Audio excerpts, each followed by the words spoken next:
اللہ کے لیے درود اور سلام محمد علی محمد کے لیے صلوات پڑھیں۔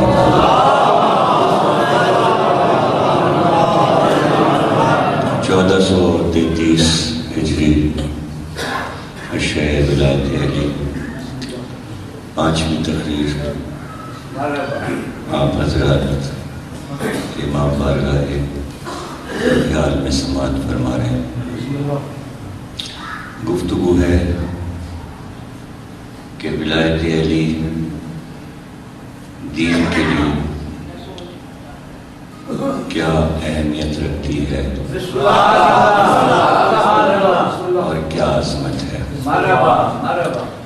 یہ بات طے ہو چکی قرآن اور حدیث اور تاریخ کے ذریعے کہ ولایت علی کے بغیر دین نہیں ہے، اور اب اس کو ثابت کرنے کی ضرورت نہیں ہے۔ 1400 سال ہو چکے، یہ بات سب کو معلوم ہے۔ اب یہ کہ پریشانی لوگوں کی یہ ہے کہ سب کیوں نہیں مانتے۔ اب یہ پریشانی ذاتی ہے، اس کا دین سے کوئی تعلق نہیں ہے۔ دین سے ہمارے مسائل کا کوئی تعلق نہیں ہے۔ ہم مانے نہ مانے اس سے دین پر کوئی اثر نہیں پڑتا۔ اور ان لوگوں کو جن کو زیادہ پریشانی ہوتی ہے اور زیادہ الجھن ہوتی ہے، اور وہ مسلمان کے جو یہ کہہ کے الگ ہو جاتے ہیں کہ اگر ایسا ہوتا تو ہم سب مان رہے ہوتے، ایسا ہے ہی نہیں۔ تو یہ سب باتیں جو ہیں یہ دین سے تعلق نہیں رکھتی، یہ ذاتی بیانات ہیں، یہ اپنے ذاتی بیانات ہیں۔ اس کی مثال ایک دم روشن سامنے موجود ہے کہ جب بھی کبھی آپ کوئی بھی بحث ولایت علی کی سنیں یا ولایت علی کی بحث کریں یا جب بھی زبان کھولیں تو یہ سوچ کے ہر مسلمان، ہر شیعہ، ہر سنی یہ طے کر لے کہ جو کچھ کہنے جا رہے ہیں یہ علی کو نہیں کہہ رہے بلکہ اللہ کو کہہ رہے۔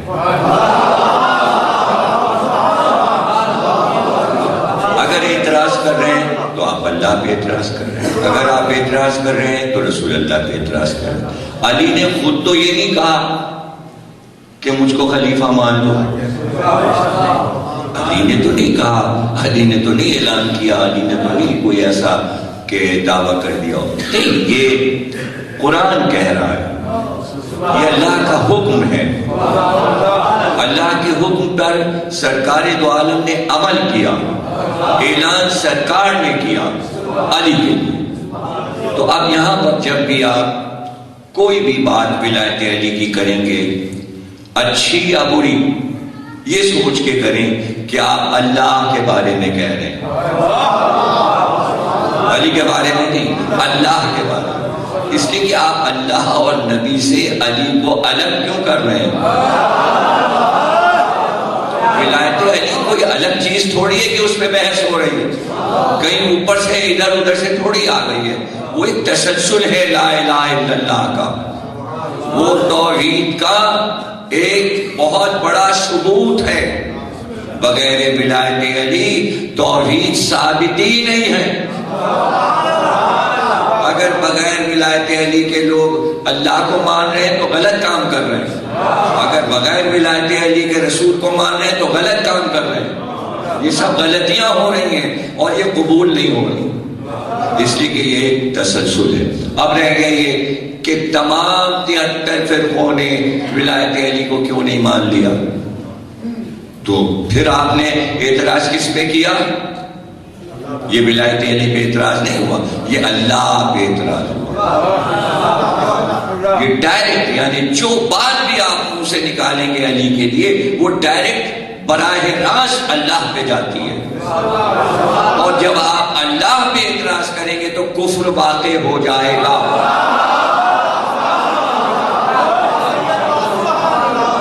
مثلاً آپ نے یہ کہا، کوئی بھی مسلمان یہ کہے کہ صاحب ولایت علی 73 فرقے کیوں نہیں مانتے، سارے مسلمان کیوں نہیں مانتے؟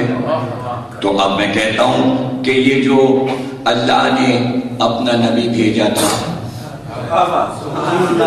اور قرآن بھیجا تھا، تو اس نبی نے بتایا کہ اللہ ایک ہے، اور کہو اللہ ایک ہے، تو پوری دنیا نے اللہ کو ایک کیوں نہیں مانا؟ دیکھیں اعتراض گیا نا اللہ پہ۔ آپ نے اعتراض علی پر کیا کہ تمام 73 فرقے ولایت علی کیوں نہیں مان رہے، بات اللہ پہ گئی کہ جب اللہ ایک ثابت ہو چکا اور سرکار نے قرآن سے ثابت کر دیا، تو یہودیوں نے کیوں نہیں مانا، عیسائیوں نے اللہ ایک کیوں نہیں مانا؟ کیوں نہیں لا الہ الا اللہ یہودیوں نے کہا اور عیسائیوں نے کہا؟ تو آپ نے منوا لیا، یہودیوں عیسائیوں سے لا الہ منوا لیا، تو وہاں تو منوا نہیں سکے، تو ہم 73 فرقوں سے ولایت علی کیسے منوا لیں؟ بھائی وہ آپ جواب دیجئے نا، کیا پریشانی ہے؟ کیوں نہیں یہودیوں سے لا الہ کہنا پا رہے آپ اپنی مجبوریاں بتائیے، ہم اپنی مجبوریاں بتائیں۔ آپ بتائیے کہ عیسائیوں سے اب تک آپ نے لا الہ کیوں نہیں کہلوایا؟ 1000 برس سے مسلمان ہندوستان میں حکومت کرتے رہے اور پھر بھی مندر بنے رہے، گھنٹیاں بجتی رہی اور بت پرستی ہوتی رہی، یہ سارے بادشاہ ہندوستان کے کافروں کو لا الہ کیوں نہ کہلوا سکے؟ آپ جواب دیجئے تو ہم جواب دیں کہ ولایت علی کیوں نہیں مانی گئی۔ آپ اپنی مجبوری بتائیے، مسلمان اپنی مجبوری بتائیں۔ پیسے کی کمی تھی، خزانے تھے، فوجیں تھیں، آپ جب جا رہے تھے، جہاں جا رہے تھے مسجد بنا رہے تھے ہندوستان میں، آپ اسپین تک گئے تو عیسائی ملکوں میں بھی آپ نے مسجدیں بنائیں، آپ نے عیسائی ملکوں پہ قبضہ کیا، آپ نے یہودی ملکوں پہ قبضہ کیا، آپ نے پارسیوں کے ملکوں پہ قبضہ کیا، کافروں کے ملکوں پہ قبضہ کیا، فتوحات کی آپ نے، تو پھر منوا کیوں نہ لی؟ سب سے لا الہ کیوں نہ کہلوا لی؟ آج پورا ورلڈ کیوں نہیں لا الہ کہہ رہا؟ اور جب لا الہ ہی نہیں کہا یہودی اور عیسائی اور ہندو اور کافر اور پارسیوں نے، تو محمد رسول اللہ کیسے کہتے؟ آخری نبی کو بھی نہیں مان رہے، تو وہاں سے چلیے نا کہ نہ توحید کو مان رہے ہیں نہ رسول اللہ کو مان رہے ہیں، تو آپ ولایت علی کی بحث لے کے کیا بیٹھ گئے کہ سب نے کیوں نہ مانا؟ ارے وہ سب کیوں نہ مانی گئی تو یہ کیسے مانی جاتی؟ تو آپ سن لیجئے، جواب دے رہا ہوں کہ یہودی کیوں نہ لا الہ کہہ سکے، اور عیسائی کیوں نہ لا الہ کہہ سکے، اور کافر کیوں نہ لا الہ کہہ سکے؟ اس لیے کہ آپ نے ولایت علی کو چھوڑ دیا۔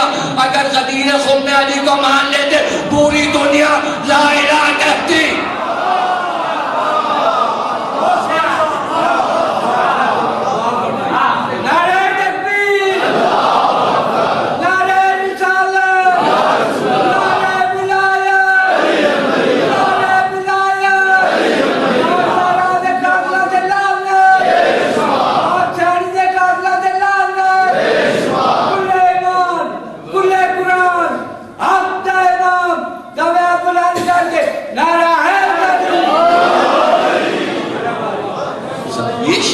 مسئلہ نہیں ہے، یہ شیعہ سنی مسئلہ نہیں ہے، یہ نہ شیعوں کا اور مقصرین کا مسئلہ ہے، یہ مقصرین کا بھی مسئلہ ہے، یہ مسئلہ انٹرنیشنل ہے، انٹرنیشنل سے سمجھیں، بین الاقوامی تمام اقوام کا مسئلہ ہے، اور اس میں جہاں پہ جس نے غلطی کی ہے اس کو پکڑیے۔ غلطی کہاں پر ہوئی؟ آج 1400 سال کم نہیں ہوتے، 1400 سال بہت ہوتے ہیں، اتنے 1400 سال میں پورے ورلڈ سے مسلمانوں کو لا الہ کہلوا لینا چاہیے تھا۔ اکثریت کس کی ہے؟ مسلمانوں کی نہیں، اکثریت ان کی ہے جنہوں نے کلمہ نہیں پڑھا۔ تو پھر آپ کہاں جیتے؟ آپ تو ہار گئے۔ پورا امریکہ کلمہ پڑھ رہا ہے؟ لا الہ نہیں پڑھ رہا۔ یورپ میں کتنے ملک ہیں؟ 14 ملک ہیں، بڑے اچھے، چھوٹے چھوٹے، بڑے بڑے، طاقتور، ایٹمی طاقت والے، فرانس ہے، جرمنی ہے، سوئٹزرلینڈ ہے، ہالینڈ ہے، اسپین ہے، اٹلی ہے. سب نے پڑھا کلمہ؟ نہیں پڑھا. ادھر آ جائیے، جاپان نے پڑھا؟ نہیں پڑھا. چائنا نے پڑھا؟ نہیں پڑھا. روس نے پڑھا؟ نہیں پڑھا. ہندوستان نے پڑھا؟ نہیں پڑھا. لنکا نے پڑھا؟ تبت نے پڑھا؟ سکم نے پڑھا؟ کسی نے بھی نہیں پڑھا. ایک آپ 40-45 ملک لیے بیٹھے ہوئے، چھوٹے چھوٹے، یہ دبئی، ابوظہبی اور یہ ریگستان.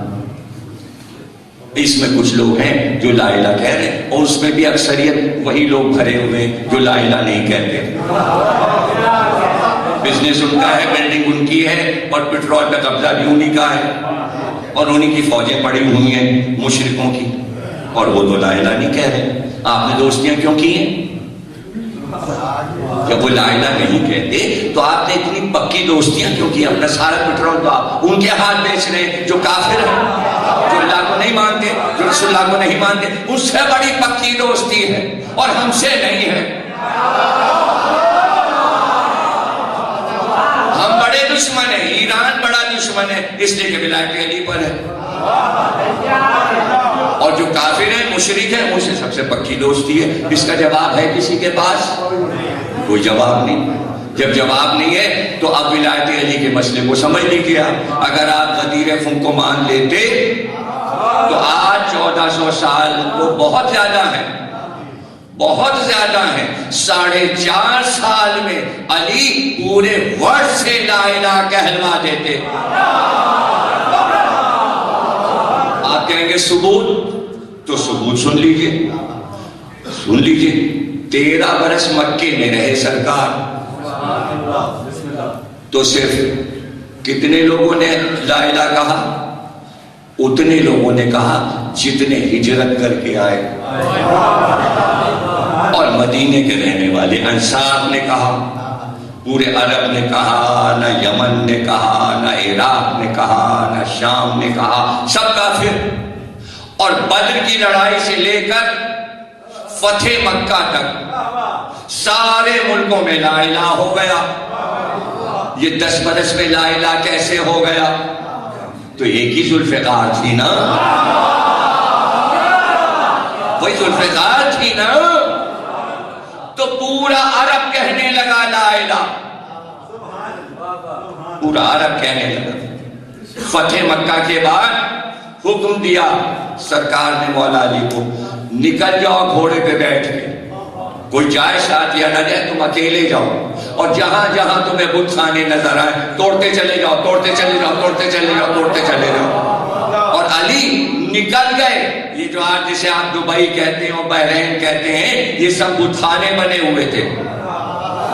یہ پیشاور، یہ مکران، یہ کوئٹہ، یہ سندھ، یہ سب مندر بنے ہوئے.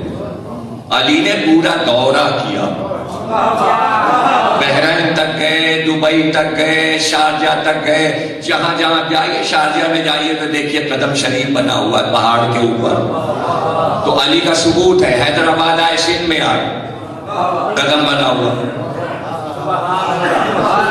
مکران تک گئے، درہ خیبر پشاور، سندھ میں گئے، دریائے سندھ کو پار کیا، سب جگہ بت خانے توڑ کے واپس آ گئے. اور آگے کہا یا رسول اللہ سارے بت خانے توڑ دیے. اب ثبوت دے دوں نا، جہاں جہاں کے توڑے دوبارہ بن نہیں سکے وہاں. بھائی سمجھے نا بات. اگر وہاں سے ہندوستان نکل جاتے علی تو وہاں بھی نہ ہوتے. وہ تو ایک دورہ تھا، اللہ نے راستہ مقرر کیا تھا کہ اتنا بڑا راؤنڈ ہوگا. اب وہ راؤنڈ جو علی نے بنایا ہے، فتح خیبر کے بعد علی چلے اور سارے بت خانے توڑتے توڑتے توڑتے مدینے واپس مسمار کر دیا، توڑ دیا بتوں کو چکنا چور کر. کسی اور سے کیوں نہیں کہا؟ کسی اور سے کیوں نہیں کہا جا کے وہ توڑ دو؟ رسول اللہ کو معلوم تھا کہ جو پوج رہے ہیں وہ توڑتے ہوئے شرمائیں گے، اس لیے علی سے کہا توڑو. علی نے توڑ دیا. اب آپ امام زمانہ کی سمانحات پڑھ لیجیے. جب وہ چلیں گے مکے مدینے سے تو جو پورا راؤنڈ لیں گے وہ وہی راؤنڈ ہے جو علی نے لیا. بحرین، دبئی، شارجہ، مکران، کوئٹہ، پشاور، سندھ ہوتے ہوئے واپس ہوں گے عراق کی طرف. نقشہ بنا ہوا وہی راستہ اپنائیں گے امام.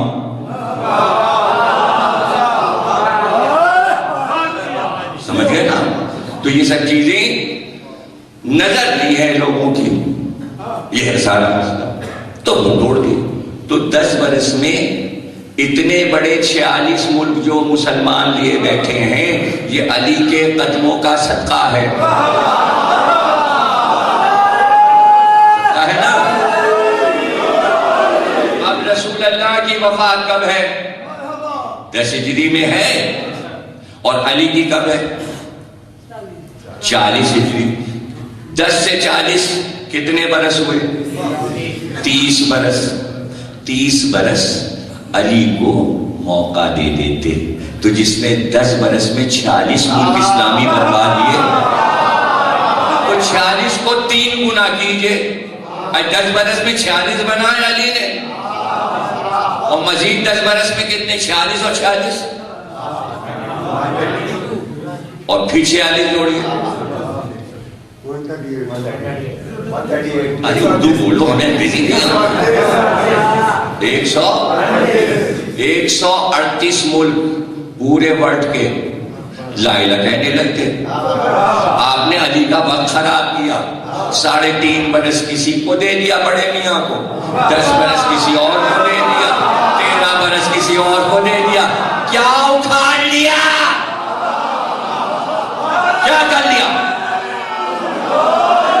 کون سی فتوحات کر لی جس کو آپ فتوحات کہتے ہیں اور بچوں کو تاریخ میں پڑھاتے ہیں؟ وہ کون سی فتوحات ہیں؟ کیا کمال کیا؟ کون سا کمال کیا؟ اور اس میں بھی آپ دیکھ لیجئے کہ آج مصر فتح ہوا تھا. کرنل ناصر نے اعلان کیا تھا مصر سے کہ ہم مصر والے جو ہیں لا الہ تو کہہ رہے ہیں لیکن ہم لوگ سب فرعون کی اولاد ہیں. یاد ہے؟ ان کو تو یاد ہوگا، اخبار کی چیزیں یاد رہتی ہیں، ریڈیو پہ آتی تھی BBC سے، ہم سب فرعون کی اولاد ہیں. فائدہ ہوا. پھر اس نے کہا کہ ہم فرعون کی اولاد ہیں. اگر علی کی تلوار مصر میں چلتی، مجال نہیں تھی کوئی کہتا کہ ہم فرعون کی اولاد ہیں. اب لیجیے اسپین فتح ہوا. ایک اتنی بڑی مسجد بنائی، مسجد قرطبہ. آج وہاں ایک نماز پڑھنے والا نہیں. سارے مسلمان نکالے گئے وہاں سے اور ساری مسجدوں کو انہوں نے گرجا بنا دیا. قرطبہ کو چھوڑ دیا کہ یہاں پر سب فارنرز آئے، دیکھیں، گھومے پھرے، چلے جائیں. علامہ اقبال نے ماتم کیا اس کا، ہائے مسجد قرطبہ، اور گئے اور بیٹھ کے انہوں نے 2 رکعت نماز پڑھی علامہ اقبال، اور پھر روئے اس پہ کہ ہائے مسلمان اتنی بڑی مسجد بنا کے گئے تھے اسپین میں، آج ایک نماز ہی نہیں ہے. اسپین میں ایک نماز ہی نہیں ہے، مسجد بنی ہوئی ہے. تو کیا ہوا پھر؟ اور اگر علی جاتے اسپین، یہی تو سمجھنے کی باتیں ہیں. اسی کو ولایت علی کہتے ہیں. آپ نے ولایت علی کو کھوٹا کیا راستے کو. آپ پچھتائیے اب بیٹھ کے. یونان چلے گئے تو کیا ہوا؟ آپ کو پتہ ہے یونان کا طریقہ کیا ہے؟ یونان میں آپ مسجد نہیں بنا سکتے، نہیں بنا سکتے. ان کا اسمبلی کا بل پاس ہے، یہاں مسلمان مسجد نہیں بنا سکتا. اب وہ اتفاق یہ ہوا کہ ہر سال قرآن اندازی میں کسی ملک کا اولمپک میں نام نکل آتا. اب کی پتہ نہیں، اب کی شاید لندن میں ہوگا. پچھلے سال کا ہوا تھا چائنا میں ہوا تھا. آپ لوگوں سے کیا پتا؟ آپ لوگ کوئی اولمپک تھوڑی دیکھتے ہیں.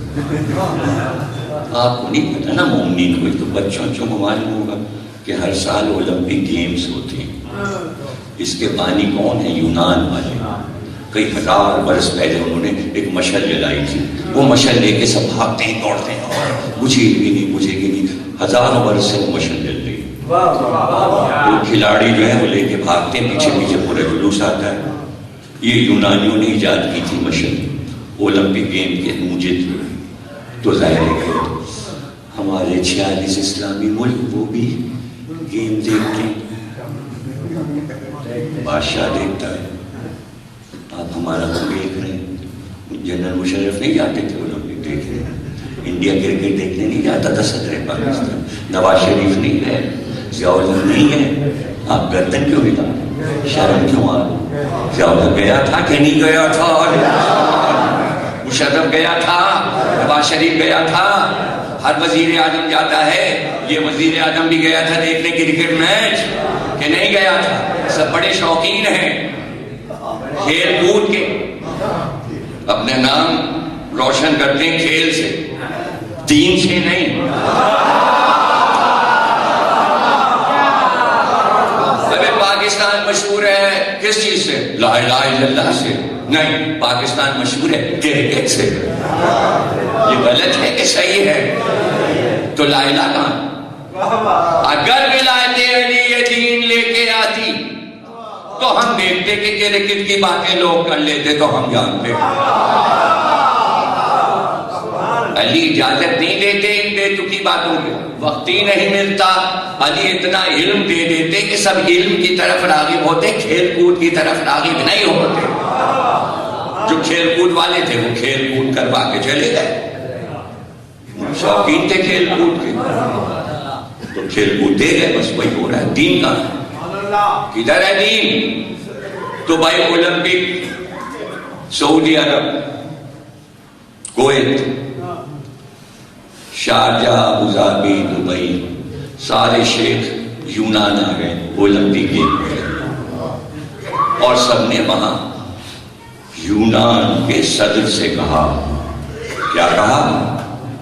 یہ ایئرپورٹ کے سامنے جو زمین پڑی ہے یہ ہم کروڑوں ڈالر کی خریدتے ہیں. ان کو چاہیے تھے پیسے، انہوں نے لے لی، زمین دے لی. سارے اسلامی ملکوں نے کہا یہ زمین آپ لے لیجیے. یونان کی اسمبلی نے کہا. اب انہوں نے پوچھا آپ نے زمین کیوں خریدی؟ کہنے وہ چونکہ ہمارے سارے شیخ لوگ میچ دیکھنے آ رہے ہیں، اولمپک گیم دیکھنے آ رہے ہیں، سب نمازی ہیں، اور یہاں آپ کے یہاں مسجد نہیں ہے، ہم یہاں ایئرپورٹ کے سامنے مسجد بنائیں گے. کہنے لگے مسجد تو نہیں بن سکتی، ہمارے قانون میں نہیں ہے. اینٹیں رکھ دی گئی تھی، بنیادیں رکھ دی گئی تھی، وہ سب کے ہوٹل بنوا رہے ہیں. پوچھا کیا بنا رہے؟ کہنے مسجد. کہنے روک دیجیے، مسجد ہمارے یہاں نہیں بن سکتی. اور اگر یہی یونان علی فتح کرتے،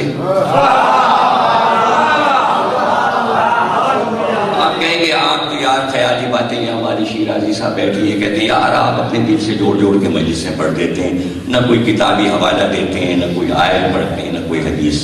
اب ہم کیا کریں؟ دل سے جوڑ کے یونان ہم گئے تھے، ہم یونان کی بتا رہے ہیں. اب دل سے کیا جوڑ رہے ہیں؟ ہمارے دل نے یونان دیکھا ہے تو دل کہہ رہا ہے یونان کا حال پڑھو، تو ہم نے پڑھ لیا. اب آپ ہم سے پوچھیں گے یار نہ حدیث پڑھی نہ آیت پڑھی نہ یہ یونان کا حال، ولایت علی سے اس کا کیا تعلق ہے؟ میں صاف صاف بات آپ سے کہہ رہا ہوں، اگر یہی یونان علی نے فتح کیا ہوتا اور 30 برس آپ علی کو موقع دے دیتے اور علی یونان میں چلے جاتے اور وہاں کلمہ پڑھوا دیتے تو آج یونان کچھ اور ہوتا. آپ کہتے ثبوت دیجئے، تو ہم ثبوت دے رہے. ہم علی سے پڑھنے یونان گئے تو ہم نے دیکھا ہے بہت بڑا امام باڑہ بنا ہوا ہے، گلزار زینب. تو ہم نے پوچھا مسجد تو آپ بننے نہیں دیتے، یہ امام باڑہ کیسے بن گیا؟ ان کا مسجد نہیں بنے گی، امام باڑہ بنے گا. یعنی علی کی بیٹی کا بارگاہ بنا ہوا ہے، تو اگر علی جاتے تو کیا ہوتا؟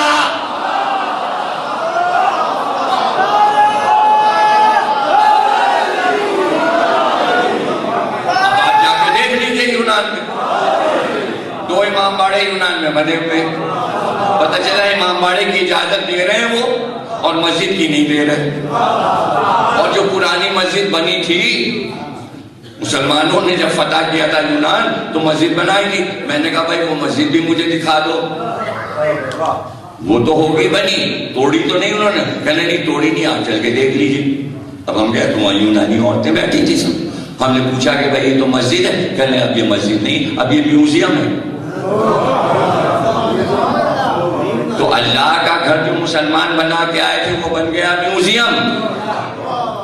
اور علی والوں نے جا کے زمین مانگی کہ امام باڑہ بنائیں، انہوں نے دے دیا۔ تو پتہ چلا علی والے اگر چاہیں تو پوری کائنات میں لا الہ کر سکتے ہیں، لیکن جب آپس میں لڑے جا رہے ہیں کہ تشہد میں ہو کہ نہ ہو تو یہ کام کیسے ہوگا؟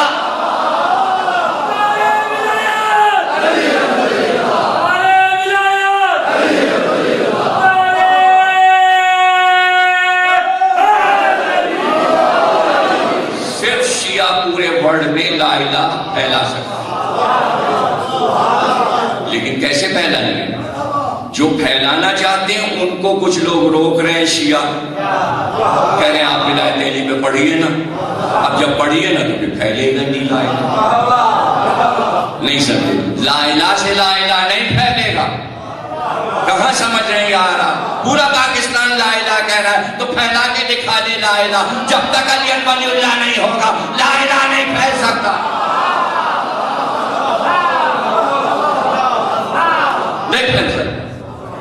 اب دیکھیں نا ان کی 2 لمبی لمبی بلڈنگیں کھڑی تھی وہاں نیو یارک میں، جہاز آیا گھس گیا اس کے اندر، ایک سے گھسا دوسرے میں گھس گیا، وہ پوری بلڈنگیں بیٹھ گئے، انہوں نے آفت مچا دی، اس کا نام رکھ دیا 9/11 مسلمانوں نے کیا، مسلمانوں نے کیا، مسلمانوں نے کیا۔ اب اس کے بعد انہوں نے ریسرچ شروع کی، کون سے مسلمانوں نے یہ کیا؟ امریکن جو ہے وہ ریسرچ ہے،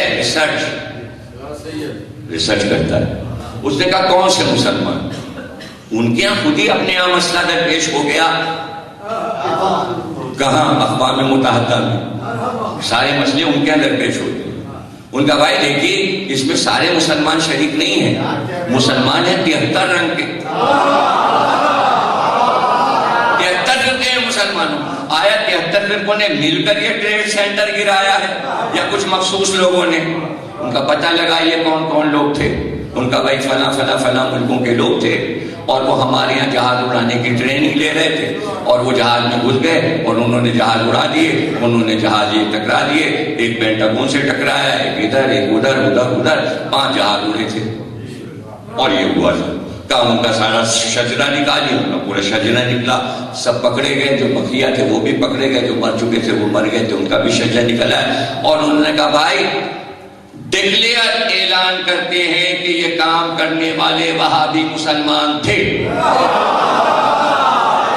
یہ کوئی ڈھکی چھپی بات نہیں ہے، نہ شیعوں نے کیا، نہ سنیوں نے کیا، نہ بریلویوں نے کیا، نہ دیوبندیوں نے، وہابیوں نے کیا۔ اور یہ وہابی حکومت سعودی عرب میں ہے، اور اسی نے القاعدہ بنایا، اور اسی نے طالبان بنایا، اور یہ سب ہے وہابی، اور یہی ہم کو پریشان کر رہے ہیں، اور یہی ملک میں دہشت گردی کر رہے ہیں۔ ڈکلیئر کر دیا، ریسرچ کر کے اقوام متحدہ نے اعلان کر۔ اقوام متحدہ سمجھتے نا، یعنی دنیا کے جتنے ملک ہیں اس کے ممبر ہیں، یعنی ان کا جو فیصلہ ہوگا وہ پوری دنیا کا فیصلہ ہوگا۔ اور اس کے بعد وہ کھڑے ہوئے، صدر صاحب جو تھے وہ کہنے لگے سنیے ہم تمام مسلمانوں کو یہ بتا دینا چاہتے ہیں کہ آج ہمیں پتہ چل گیا کہ یہ جو وہابی تحریک چلی تھی یہ ہمارے لیے خطرناک ثابت ہوئی، اس لیے اب ہم اعلان کرتے ہیں کہ تمام مسلمان ممالک مل کر علی کا نظام لے آئیں۔ یہ اقوام متحدہ کا فیصلہ ہے، آپ ولایت علی سمجھیں ڈوڈیال میں پڑھی جا رہی ہے۔ اقوام عالم نے اعلان کیا کہ بغیر ولایت علی کے امن نہیں ہو سکتا۔ ولایت علی نام ہے ملک میں امن کرنے کا۔ آپ سمجھے ولایت علی کیوں؟ آپ سمجھے ضمیر اختر پڑھنے آئے ہیں کراچی سے، تشہد میں پڑھوا لیں گے، ارے پڑھو یا نہ پڑھو، تم کیا ہو، تمہاری نماز کیا، تم کیا اور تمہاری نماز کیا؟ کیا حدیثیں نہیں لکھی؟ کیا آیات نہیں ہے؟ کیا اللہ نے یہ نہیں کہا منہ پہ مار دیں گے؟ جس کی پڑھی جا رہی ہے وہی تو یہ کہہ رہا ہے منہ پہ مار دیں گے۔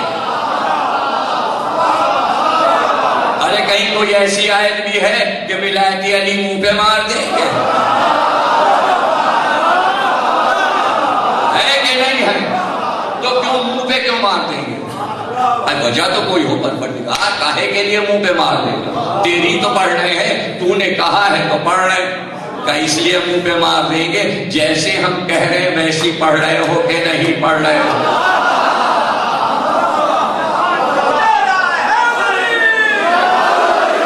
اب کیسی پڑھے؟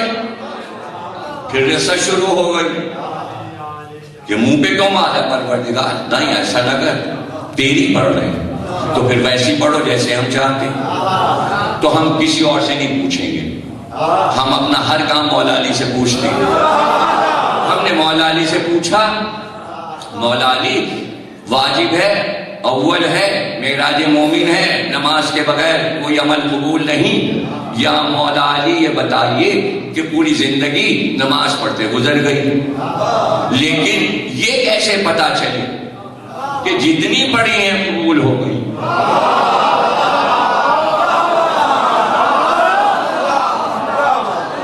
مولا علی نے کہا ایسا کوئی ثبوت نہیں ہے,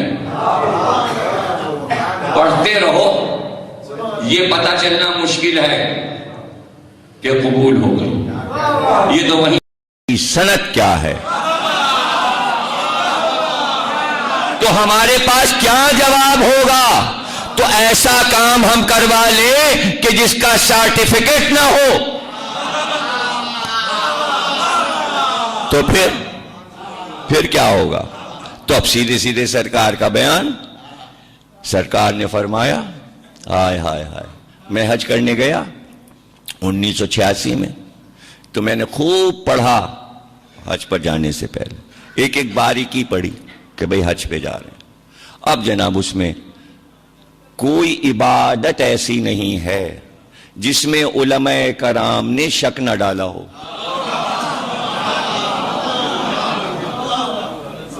اب یہ 1400 سال سے ہو رہا ہے, تو ذرا حساب لگائیے کہ اگر ایک ایک کتاب بھی ایک ایک عالم نے لکھ دی ہے تو کتنے کروڑ. تو آپ کو بتاؤں, صرف 33 کروڑ شکوک نماز پہ لکھے گئے.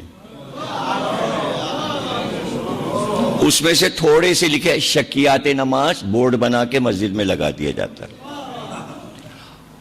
جس نماز کا عنوان ہو شکیات, روزے کا عنوان شکیات, یہ ہو جائے تو یہ کر لو, یہ ہو جائے تو یہ کر لو, اس کا کفارہ یہ, اس کا کفارہ, اس کا کفارہ یہ ہو جائے تو یوں کر لو, اس کو قضا, اس کو ادا کر, یہ قضا یہ ادا. ارے کوئی اوریجنل چیز ہے؟ دیکھیے باتیں سامنے کی ہیں, برا ماننے کی بات نہیں ہے. اسی طرح میں نے جب حج پڑھا, میں نے کہا یا لو بھیا, کہہ رہے ہیں یہ ہو جائے تو آپ یہ کر لیجئے گا, یہ ہو جائے تو یہ. میں نے کہا یہ تو کیا میں یہی کرتا رہوں گا حج میں یہی کرتا رہوں گا. اب وہاں جو پہنچا تو اب حج کروانا تھا قافلے کو. اب قافلے والے مجھ سے پوچھ رہے ہیں, اب وہ کہہ رہے ہیں ارے ہم بھول گئے تھے, دیکھیے ابھی احرام باندھا, تو وہ تھا کہ بھئی باندھتے ہی احرام سائے میں نہ جاؤ, اور ہم تو وہ برانڈے میں چلے گئے تھے, اب کیا کریں؟ اچھا آپ دیکھیے ایک دم جیسے ہی احرام باندھا, ان کے جلدی سے 2 رکعت پڑھو. ارے وہ وہاں پہ درخت لگے تھے, باغ تھا جہاں وہ احرام بندھ رہا تھا, جلدی سے سب نے ایک ایک پتا توڑا, ایک ایک پتا توڑا. اب جب توڑ لیا یاد آیا پتا تو توڑ ہی نہیں سکتے. اب سب پوچھنے آ رہے, صاحب ہم نے پتا توڑ لیا تھا سجدے کے لیے, اب بتائیے کیا کفارہ.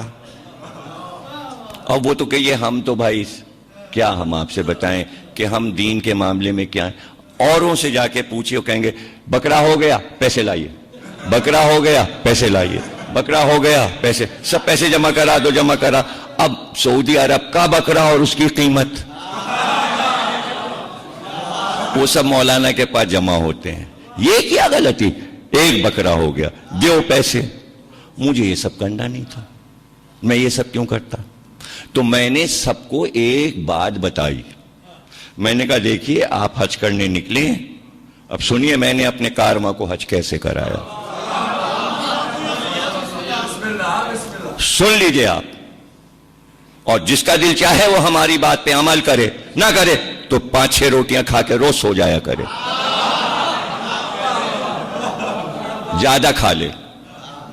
سنیے میں نے کیا کیا, میں نے بھی تو حج پڑھا تھا چلتے وقت, حج تو مجھے کرنا تھا. جب مجھے کرنا تھا تو میں نے یہ طے کیا تھا کہ میرا حج کہیں سے خراب نہ ہو.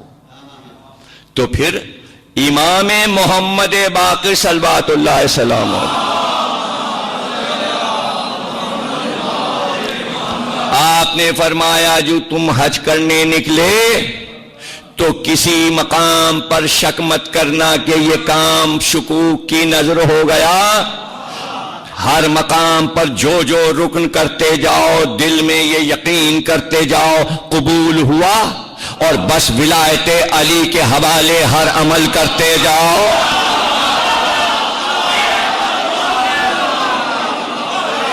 شک نہ آئے دل میں. عبادت پاکیزہ وہ ہے جس میں شک نہ آئے. اب نماز میں شکیات آ کیسے رہے ہیں؟ اگر نیت یہ ہوتی کہ ولایت علی کے ساتھ پڑھی جا رہی ہے تو کبھی شک آتا ہی نہ.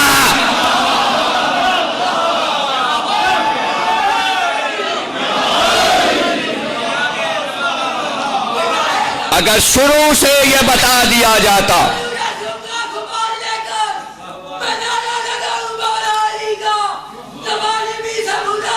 پانی دو، دیکھ کیا رہے وہ نعرے لگوا رہا ہے.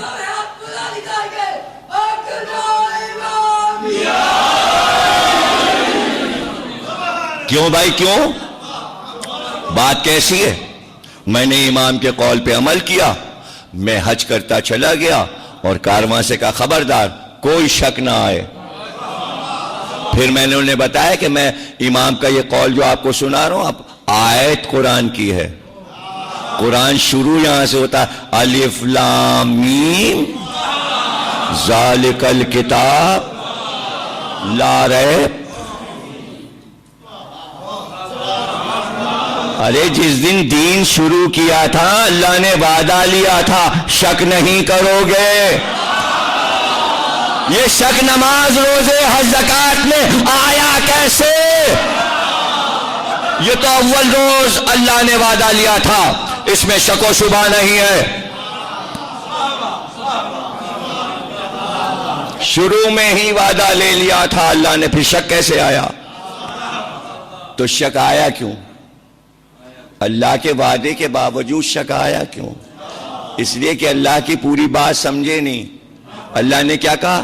الف لام میم ذالک الکتاب. یہ کب کہا؟ یہ کتاب وہ کتاب. ارے اشارہ ہے وہ کتاب، یہ کتاب نہیں جو تم پڑھ رہے ہو. وہ کتاب تو وہ سمجھ میں کیسے آئے گا؟ کسی اور طرف اشارہ ہو رہا ہے. یہ اور ہے وہ اور ہے. نہیں سمجھے آپ؟ یہ وہ نہیں، یہ امام باڑہ نیا ہے، وہ امام باڑہ پرانا ہے. ابھی بھی یہ وہ نہیں سمجھ میں آیا. یہ امام باڑہ نیا ہے، وہ امام باڑہ پرانا ہے. یہ قرآن ہے، وہ اب ترجمہ کروں الف لام میم آل محمد وہ کتاب ہے.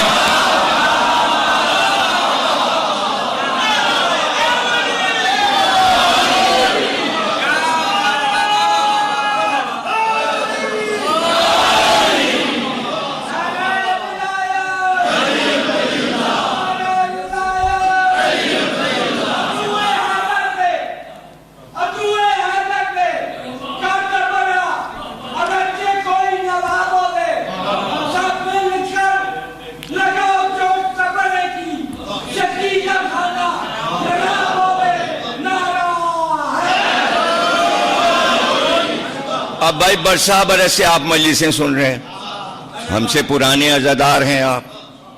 کیا کیا عزاداری کی آپ نے؟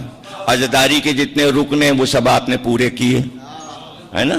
اب تو سفر کا مہینہ ہے، آج کیا 5 تاریخ ہو گئی سفر کی، تو 1 مہینہ 5 دن ہو گئے عزاداری کرتے آپ کو.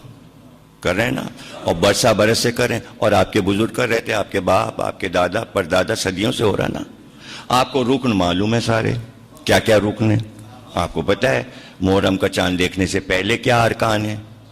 آپ کو پتہ ہے گھر کی صفائی، چونہ کاری، مہمان آنے والا، امام باڑے کی صفائی، چونہ کاری، فرش بچھانا، کپڑے بنانا، کالے کپڑے پہننا، سب آپ کے ارکان ہیں نا. یہ سبیل کے پانی کا انتظام کرنا ہے، نیاز کا انتظام کرنا ہے، نظر کا انتظام کرنا ہے، بجلی بھی دیکھ لینا، یہ بھی دیکھ لینا، وہ بھی دیکھ لینا، صفائی بھی، جدھر سے جلوس جائے گا سڑکوں کی صفائی، یہ سب ارکان ہیں عزاداری کے،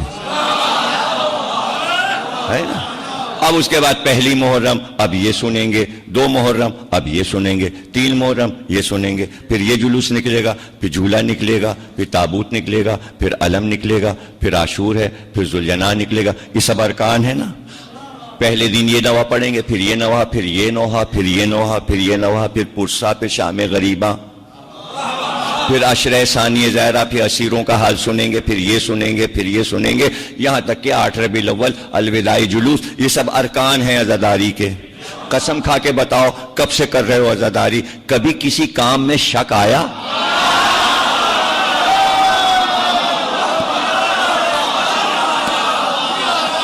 عزاداری حسین کا وہ دین ہے جس میں شک نام کی گنجائش نہیں ہے.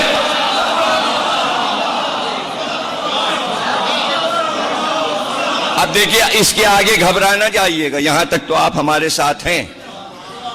بعض وقت مجھے ڈر رہتا ہے کہیں پہ ساتھ نہ چھوڑ دیں آپ. سوال یہ ہے کہ شک کہاں سے آتا ہے؟ تو قرآن سے پوچھیں نا.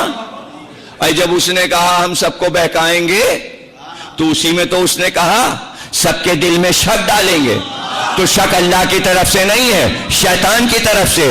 پتہ چلا تمام عبادات میں بہکانے آ رہا ہے، شک ڈالنے، عزاداری میں نہیں آ پاتا.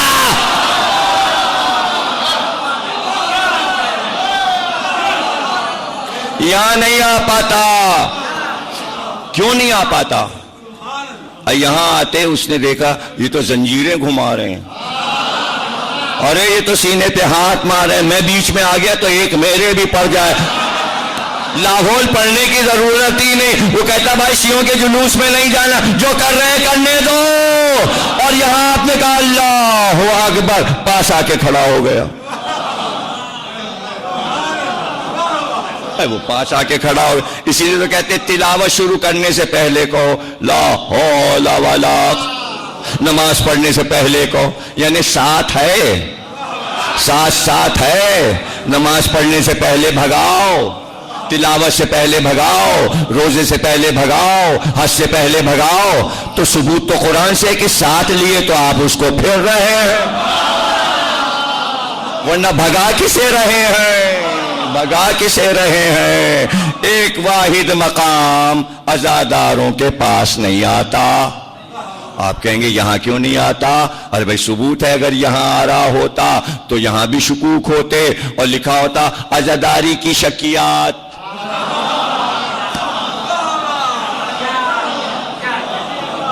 تو یہاں کیوں نہیں آتا؟ آپ کہیں گے پھر قرآن سے سناؤ کہ عزاداروں کے پاس کیوں نہیں آتا جب کہہ چکا اللہ سے سب کچھ. یہ کروں گا، دائیں سے آؤں گا، بائیں سے آؤں گا، پیچھے سے آؤں گا، آگے سے آؤں گا، اغوا کر کے لے جاؤں گا، یہ کروں گا. سورہ عرفات پورا 7واں سورہ پڑھ لیجئے، یہی قصے سارے دہرائے گئے. اس کے بعد اس نے کہا مگر تیرے مخلص بندوں کو نہیں بہکا سکوں گا.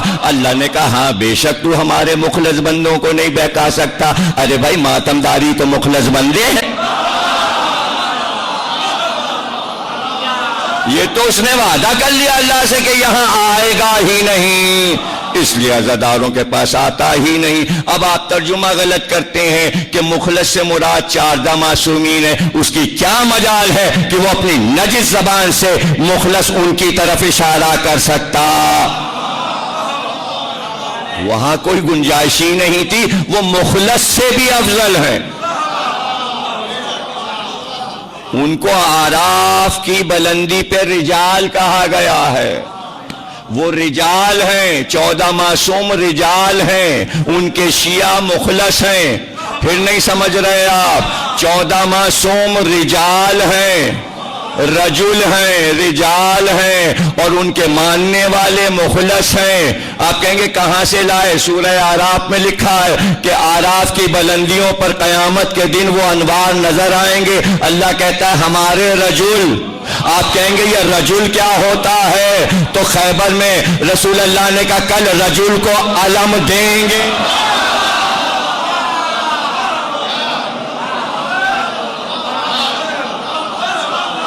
وہ رجل ہیں، یہ مخلص ہیں. وہ رجل ہیں، یہ مخلص. یہ مخلص کے کیا معنی ہیں؟ خالص. کس کے معاملے میں خالص؟ ہائے ہائے، آئی ولایت علی اور بندہ مخلص بنا.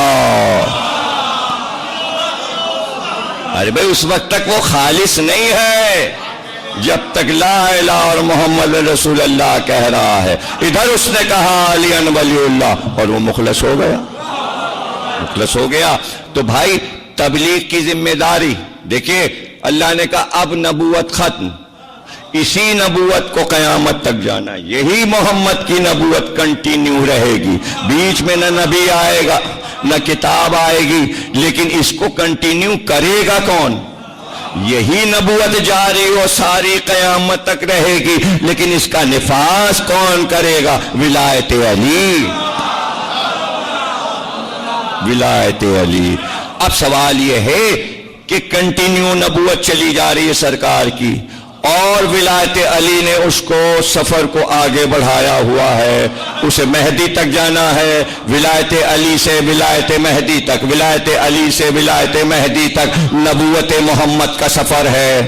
اب اس سفر میں کون سمجھائے گا اور کون تبلیغ کرے گا؟ نبی آئے گا نہیں، مہدی سے پہلے نبی آئے گا نہیں، مہدی سے پہلے امام آئے گا نہیں. تو اللہ نے کہا ایک قوم کو خل کریں گے جو یہ تبلیغ کرتی رہے گی، زبان سے نہیں، لوٹا کاندھے پہ رکھ کے نہیں، بستر سر پہ رکھ کے نہیں، اونچی شلوار پہن کر نہیں. بس ان کا کام یہ ہے، یہ ذکر اہل بیت کے لیے بیٹھ جائیں گے. گلی ہو، کوچہ ہو، شہر ہو، سردی ہو، گرمی ہو، برسات ہو، بس یہ ذکر نبی کرتے رہیں گے، ذکر علی کرتے رہیں گے. اب جسے تبلیغ لینا ہو وہ ان کی طرف دیکھتا رہے، یہ کہہ کیا رہے ہیں؟ کہہ کیا؟ اور اس میں بھی کوئی گھبراہٹ کی بات نہیں. دیکھیے سورہ مائدہ 5واں سورہ ہے، کلام پاک کا 5واں سورہ. مائدہ کے معنی ہے کھانا پینا. مائدہ کے معنی کھانا پینا. یہاں کا نہیں، آسمان سے اتر رہا ہے. حضرت عیسیٰ نے اپنے حوارین سے کہا، وہ آیا کھانا.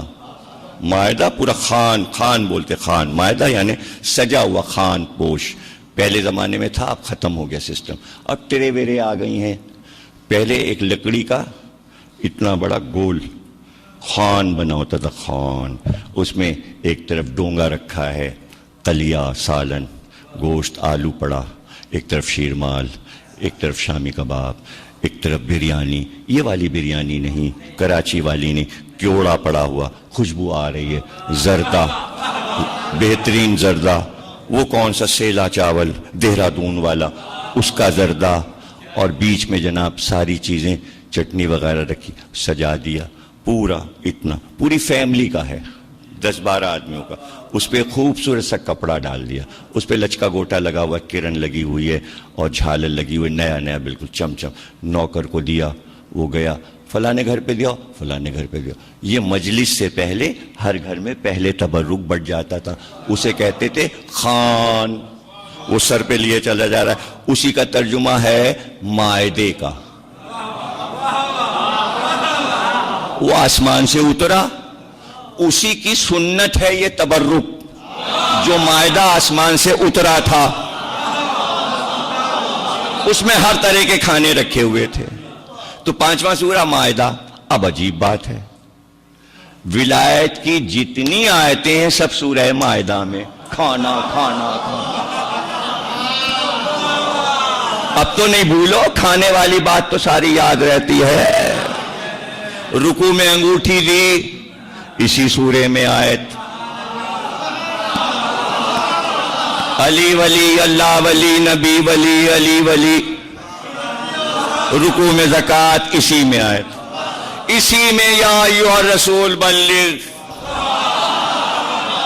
یا ایھا رسول بلغ ما انزل الیک من ربک ولم تفعل ہائے ہائے فما بلغت رسالتہ، تم نے تو رسالت کا کوئی کام ہی نہیں کیا. اگر یہ نہ کیا، اگر یہ کام نہ کیا. اور بھائی وہ کیا کہہ رہے تھے شیرازی صاحب؟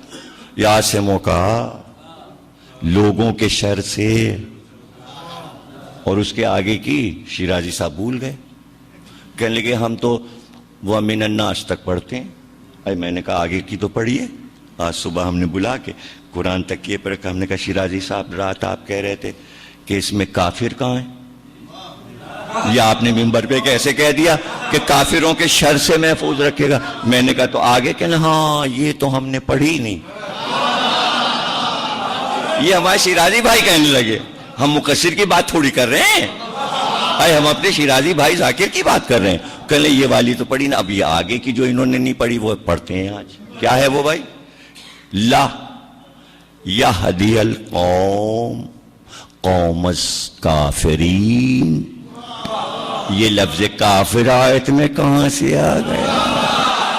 لوگوں کے شر سے ہم تمہیں محفوظ رکھیں گے اور ہم کافرین کی قوم کو کیا ہدایت ہی نہیں کرتے. اے جن کی ہدایت ہی نہیں ہوئی. پتہ چلا آپ غور نہیں کر رہے ہیں. یہ لفظ کیوں رکھا کہ ہم کافرین کی قوم کو ہدایت نہیں کرتے؟ اس کے معنی نبی کی ہدایت میں تھے.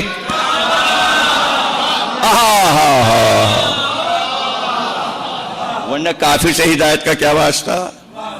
اور میں نے کہا تھا جب سب مسلمان ہو گئے اور پیغام تو مسلمانوں کو دیا جا رہا ہے، 1 لاکھ یا 2 لاکھ حاجی تھے خانہ کعبہ سے آئے تھے، تو یہ کہاں سے آ گیا کہ آپ اعلان کیجئے کافر کچھ شر نہیں کر پائیں گے؟ اور اگر یہ دیکھیں نا لا یہدی القوم الکافرین، یہ ٹکڑا آیت میں نہ بھی ہوتا، جیسے کہ غیب میں چلا گیا شیرازی صاحب کے لیے، اور ابھی بھی اگر چلا جائے تو کیا یہ کم ہے؟ لوگوں کے شر سے ہم تمہیں بچائیں گے. تو یہ حاجیوں میں شرری کہاں سے آ گئے ہیں؟ اور شر خود کفر ہے. کیا ثواب ہے شر؟ اور شر کا پتہ اللہ کو ہے اور نبی کو بچا رہا ہے. تو جو بچایا جا رہا ہے وہ شر تھا کتنا بڑا؟ تو وہ تاریخ سے پتہ لگاؤ کہ وہ شر کیا تھا. وہ شر یہ تھا کہ پہاڑیوں پہ چھپ کے بیٹھ جاؤ اور جب نبی کا اونٹ گزرے تو اوپر سے پتھر پھینکنا، ناقہ بھڑکے گا اور رسول میں ناقے کے وادی میں گر جائیں گے. تو شر تو یہ تیار ہوا تھا کہ اعلان سے پہلے ہی پلان فیل ہو گیا، پھر آگے بنایا وہ بھی فیل ہو گیا. اور فیل دیکھیے کیسے ہوتا ہے. واہ واہ واہ واہ واہ. چلے سرکار، اور اونٹ ایک ہی اونٹ گزر سکتا ہے. اعلان کرو حاجیوں کو، سب بھبڑ کر کے دیکھیے نا یہ ہوتا ہے ایک دم جب تبرک بٹا ایک ادھر سے سب گھسے چل جائے نہیں قطار بنا کے. اب وہاں بھی یہی تھا کہ سب چاہ رہے اعلان کرو، ایک ایک اونٹ گزرے گا. اتنا پتلا راستہ، ادھر بھی گھاٹی ادھر بھی گھاٹی. قرآن میں سورہ ہے اور تم کیا سمجھے گھاٹی کیا ہے؟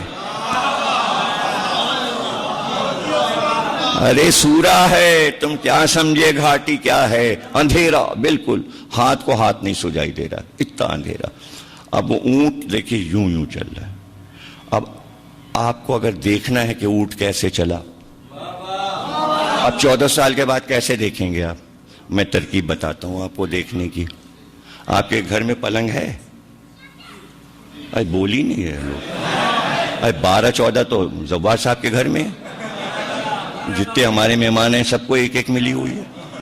اچھا تو اس میں جو آپ ڈوری باندھتے ہیں کھینچتے ہیں اس کو یہاں کیا کہتے ہیں؟ ارے ہمارے منہ سے ہی نہیں نکلے گا. ڈان اخبار. اچھا وہ ڈون ہو جو بھی ہو، ہمارے لکھنؤ میں کہتے ہیں اس کو چارپائی کی ادوائن. اور اردو لغت میں یہی لفظ لکھا ہے جو لکھنوی لفظ ہے, ادوائنی لکھا ہے.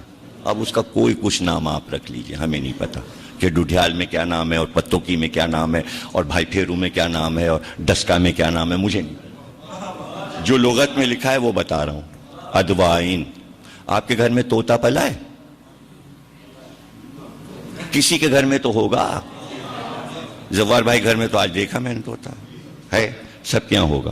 طوطے کو لیجئے اور ادوائن پہ بٹھا دیجئے.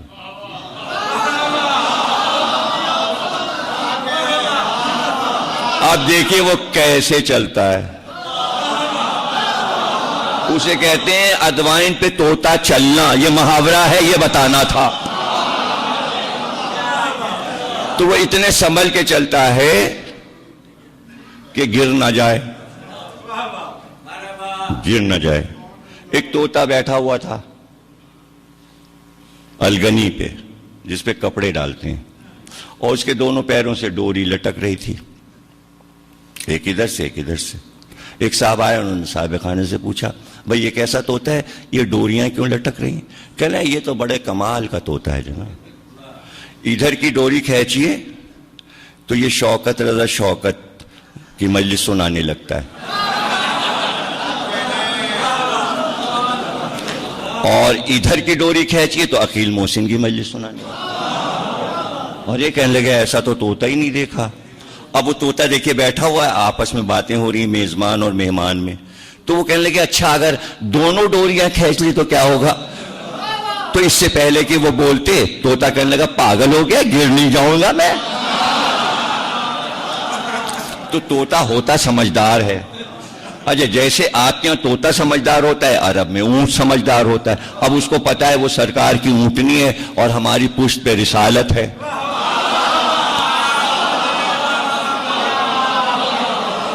اس کو پتا ہے. لیکن سرکار نے ایک بات کہی. سرکار نے جب اونٹنی چلنے لگی, یہ سب کچھ صحیح بخاری وغیرہ وغیرہ میں لکھا ہے, یہ کوئی اپنی طرف سے نہیں کہہ رہا ہوں, ساری تاریخ کی کتابوں میں لکھا. سرکار نے حذیفہ کو بلایا, حذیفہ یمانی کو, اور حذیفہ یمانی سے کہا کہ رات کو چپکے سے پہاڑ کے اوپر چڑھ جاؤ اور ایک پتھر کے پاس جانا پہاڑی کے, اور کہنا مجھ کو سرکار دو عالم نے بھیجا. حذیفہ چلے گئے, بڑے نمازی پرہیزگار, مرتے دم تک نمازیں عبادت روزہ, اتنے متقی تھے کہ میں آپ کو کیا بتاؤں. اور جتنی نمازیں پڑھی ہیں حذیفہ نے کبھی ایک رکعت میں بھی شک نہیں کیا, اس لیے کہ ولایت علی پہ تھے. اب حذیفہ یمانی چلے گئے اور پتھر سے جا کے کہا سرکار دو عالم نے بھیجا ہے. پتھر بیچ سے شگافتہ ہوا. یہ اندر چلے گئے, پتھر بند ہو گیا. جب پتھر بند ہو گیا, اس پتھر میں 2 سوراخ تھے. اب حذیفہ نے اس میں سے دیکھنا شروع کیا. اب وہ تو چٹان ہے, کسی کو کیا پتا, پتھر ہے, ان کو کیا پتا اس کے اندر حذیفہ ہیں. وہ اپنے کام کر رہے تھے. وہ کیا کر رہے تھے, ٹین کے پیپے لا رہے تھے, اس میں پتھر بھر رہے تھے, اور اس پہ ڈھکنے لگا رہے تھے کہ جب سرکار کی اونٹنی آئے گی تو اوپر کی پہاڑ سے سارے پیپے پھینکیں گے, کھڑ کر وہ لڑکتے ہوئے آئیں گے, آواز ہوگی, اونٹ گھبرائے گا, بھاگے گا, پریشان ہو جاتا ہے. اونٹ کا بھی مسئلہ آپ کو بتا دیں, اونٹ صرف اچھی آواز پسند کرتا ہے. جہاں کوئی بری آواز آئی وہ بھاگا اور پاگل ہو گیا. اس لیے سارمان جب چلتا ہے اونٹ کو لے کے تو وہ اشعار پڑھتا رہتا ہے. اس کو کہتے ہیں ہدی خانی. علامہ اقبال نے شکوہ جواب شکوہ میں اس کا ذکر کیا ہے کہ مسلمانوں کے کارواں ہدی خانی پر چلتے تھے اور ایسا نوکر رکھتے تھے جس کا گلا اچھا ہو. وہ عربی میں جب شعر پڑھتا تھا تو اونٹ خوش ہوتا تھا, اس کو اچھی آواز پسند ہے, اور خراب آواز کوئی دھڑ دھڑ بڑبڑ ہوا تو اونٹ ڈر کے بھاگتا ہے. ساری نفسیات عرب والوں کو معلوم تھی. اسی لیے امام حسین نے کربلا جاتے ہوئے تیرے ماں بن عدی بن حاتم تائی کو جو کہ خوشگلو تھے وہ پڑھتے ہوئے چل رہے تھے, امام حسین کا کارما لیے ہوئے. اور جب اونٹ چلا بارات میں حضرت علی کے تو آگے آگے جو چل رہی تھیں خواتین وہ پڑھ رہی تھیں کائنات کی عظیم ترین عورت عظیم ترین انسان علی کے گھر بیاہ کے جا رہی ہے، اور اونٹ سن رہے تھے قصیدے اور چل رہے تھے۔ جب سرکار کی اونٹنی چلتی تھی تو آگے آگے بلال پڑھتے ہوئے چلتے تھے۔ یہ سب ان لوگوں کی ڈیوٹیاں تھیں۔ جب مولا علی چلتے تھے تو قمبر پڑھتے ہوئے چلتے تھے، اس لیے کہ اونٹ جو ہے وہ آواز پہ قدم اٹھاتا ہے، یہ اس کی عادت ہے، فطرت ہے۔ اور اگر خراب آواز ہو تو انہیں معلوم تھا کہ اگر یہ کنکر پتھر کھڑکھڑائیں گے ٹین کے پیپے میں تو اونٹ بھاگے گا، گھبرا جائے گا۔ پر حالانکہ یہ نہیں سوچا کہ سرکار کی اونٹنی وہ گھبرائے گی نہیں۔ ارے جب سرکار کا گھوڑا برسا برس کے بعد کربلا میں زخموں سے نہ گھبرایا، نیزوں سے نہ گھبرایا، تیروں سے نہ گھبرایا، تو یہ جانور جب یہاں پل جاتا ہے تو پھر جانور نہیں رہتا، فرشتہ ہو جاتا ہے۔ یہ تو انسان تھے کہ جو انسان بھی نہ بنے۔ یہ مسائل ہیں۔ تو حذیفہ نے دیکھا، اب آئے واپس، حضور نے پوچھا حذیفہ کیا دیکھا؟ کہا یہی 15-16 آدمی دیکھے۔ کہ سب کے نام یاد ہیں؟ کہ سرکار نام بھی یاد ہیں، ولدیتیں بھی یاد ہیں اور قبیلے بھی یاد ہیں۔ کہ تم کو قسم ہے خبردار مر جانا مگر نام نہ بتانا۔ ارے عجیب بات ہے، بھیجا بھی کہ پتہ لگا کے آؤ۔ یہ پوری روایت سب بخاری میں لکھی ہے، گھبرائیے گا نا۔ حذیفہ نے کہا کہ سرکار میں نے فلاں فلاں کو دیکھا۔ کہا ٹھیک ہے، پہچان لیا تھا چہرہ؟ کہاں پہچان لیا۔ 15 یا 16 آدمی تھے۔ کبھی کسی کو نہ بتانا، مر جانا مگر کسی کو نام نہ بتانا۔ کہا ٹھیک ہے نہیں بتائیں گے۔ اب حذیفہ آگے آگے اونٹنی لے کے چلے، آگے آگے وہاں سے گزرنا ہے وادی سے، تو حذیفہ اونٹنی لے کے چل رہے ہیں اور نام ان کو معلوم ہے۔ حضور نے کہا عمار یاسر تم پیچھے سے اونٹ کو آہستہ آہستہ اس کے پٹھے پہ ہاتھ رکھ کے اس کو پیچھے سے ڈھکیلنا تاکہ وہ راستہ آسانی سے گزر جائے۔ حضرت امام محمد باقر صلوات اللہ السلام علیہ کے پاس راوی نے کہا کہ وہ نام جو حذیفہ کو معلوم تھے وہ تو کسی کو انہوں نے بتایا ہی نہیں، تو پھر ہم لوگوں کو کیسے پتا چل گئے؟ کہ حذیفہ کو منع کیا تھا، عمار کو نہیں منع کیا۔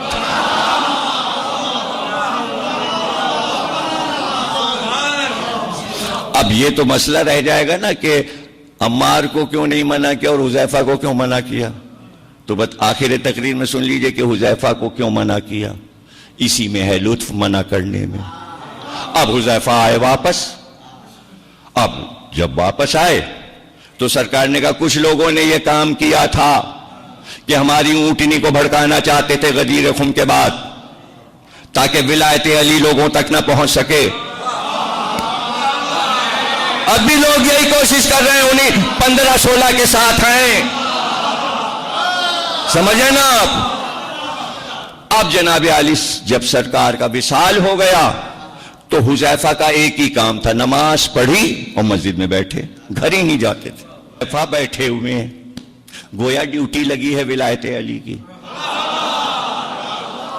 اب صحیح بخاری میں ہے کہ ایک صاحب روز نماز پڑھ کے اللہم صلی اللہ محمد اللہم صلی اللہ، جی فرمائیے۔ حذیفہ کیسے آئے آپ؟ اے حذیفہ وہ جو نام ہے اس میں میرا تو نہیں ہے۔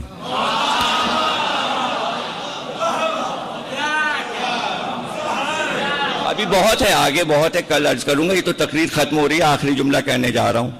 روز پوچھتے تھے حذیفہ، کہتے تھے میں نہیں بتاؤں گا، سرکار نے منع کیا میں نہیں بتاؤں گا۔ یہاں تک کہ برسا برس گزر گئے، کئی برس گزر گئے، 20-25 برس گزر گئے۔ ایک دن کہنے لگے حذیفہ ہم روز پوچھتے ہیں کہ بتاؤ تم نے پتھر کے پیچھے سے ہم کو دیکھا تھا کیوں نہیں دیکھا تھا اور تم بتاتے نہیں ہو؟ کہا ہم نہیں بتائیں گے. تو غصے میں کہنے لگے بتاؤ یا نہ بتاؤ میں بھی تھا.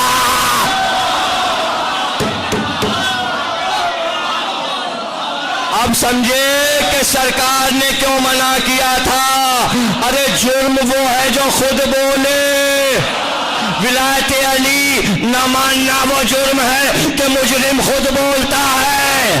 قبر میں بھی بولے گا, محشر میں بھی.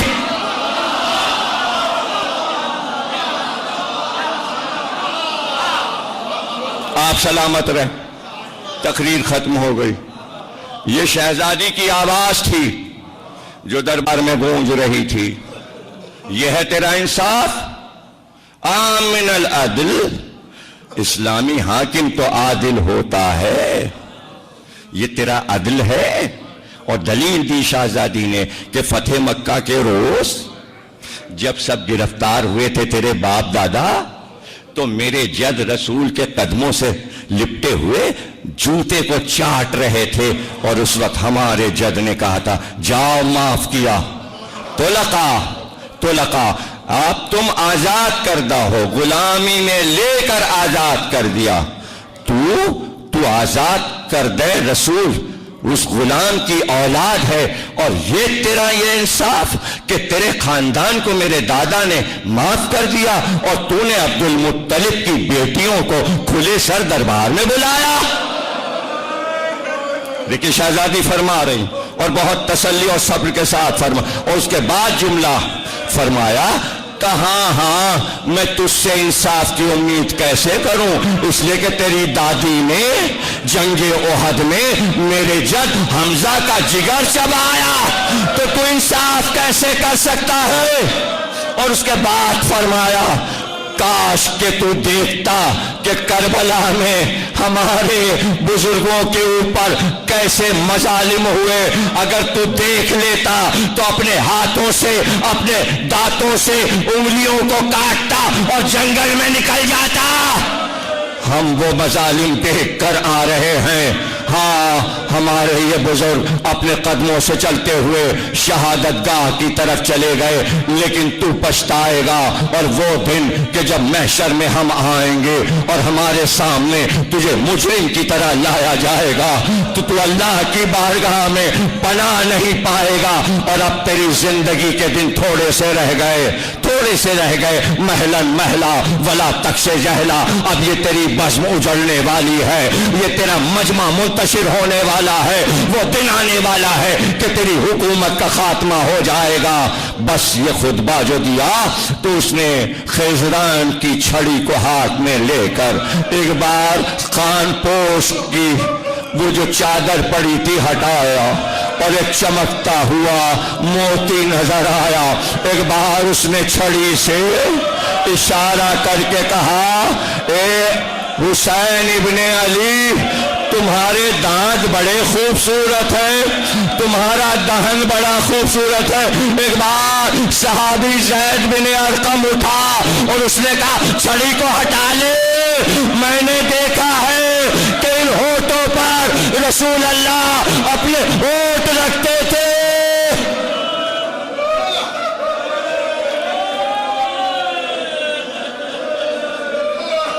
بار لاش عبادت کو قبول فرما.